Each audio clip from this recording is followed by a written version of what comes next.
A fairy tale for our time. Once upon a time, there were 5 soul siblings in heaven who loved each other dearly. They had been soulmates through long ages. They were all gifted in various ways, and each had dedicated its gifts to the highest good. They had been together through many lives on the earth below, always finding each other, sometimes with difficulty, and often in surprising ways. Imagine. Oh, but I'm getting ahead of myself. The soul siblings realized that the time was coming when they would need to prepare for another life on the earth below.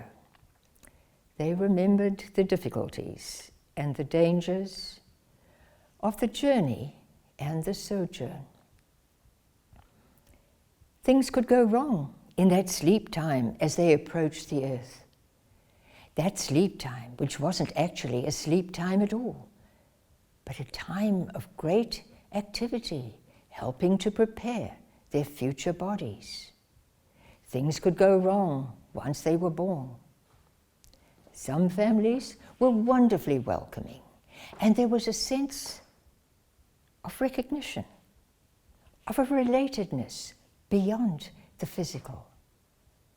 Some families were enduring such hardship that another child was nigh unto a disaster. Yet still, the motherly caring persisted bravely. There were various ideas ruling in different parts of the earth.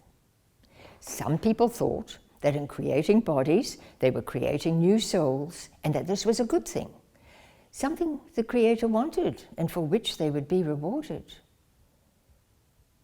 Maybe they had forgotten their own time in the treasury of souls, that treasury the Creator had established already at the beginning of time, and from which souls made the journey to earth many times.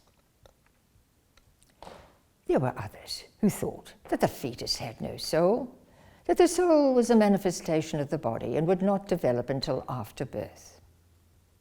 There were others who thought that the soul only entered the body at birth.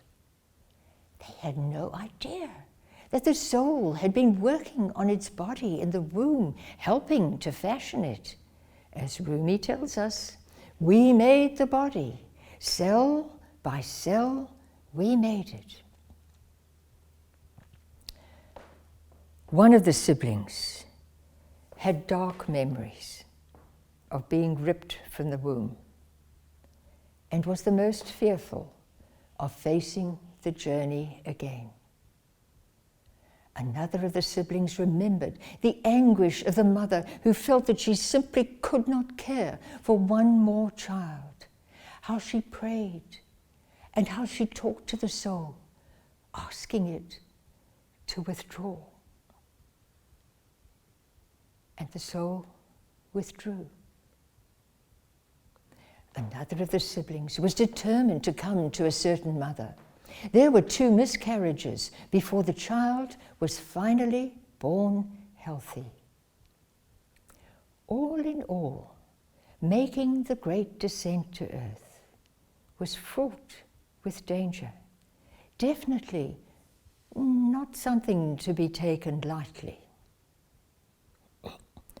But the time came when the siblings became aware of an assembling of higher beings, and the word sounded, "We are sending you to earth."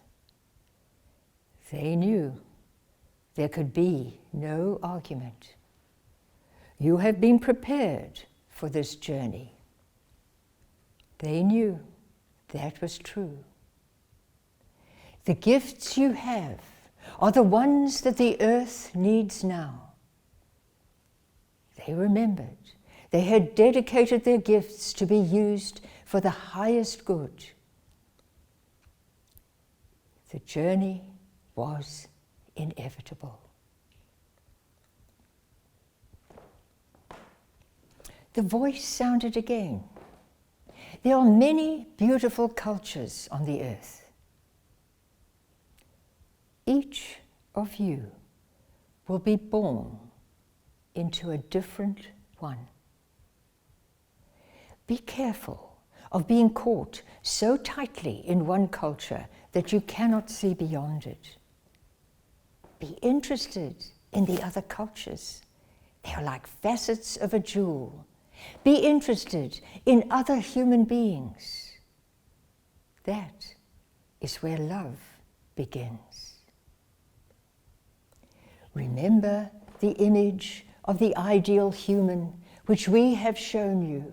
That image as it existed in the mind of the Creator, way back before the beginning of time, way back before the division of the sexes into man and woman.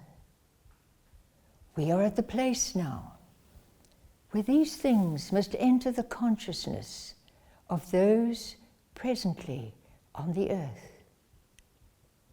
You are amongst the forerunners of those who will carry this message. We grant you courage for this task.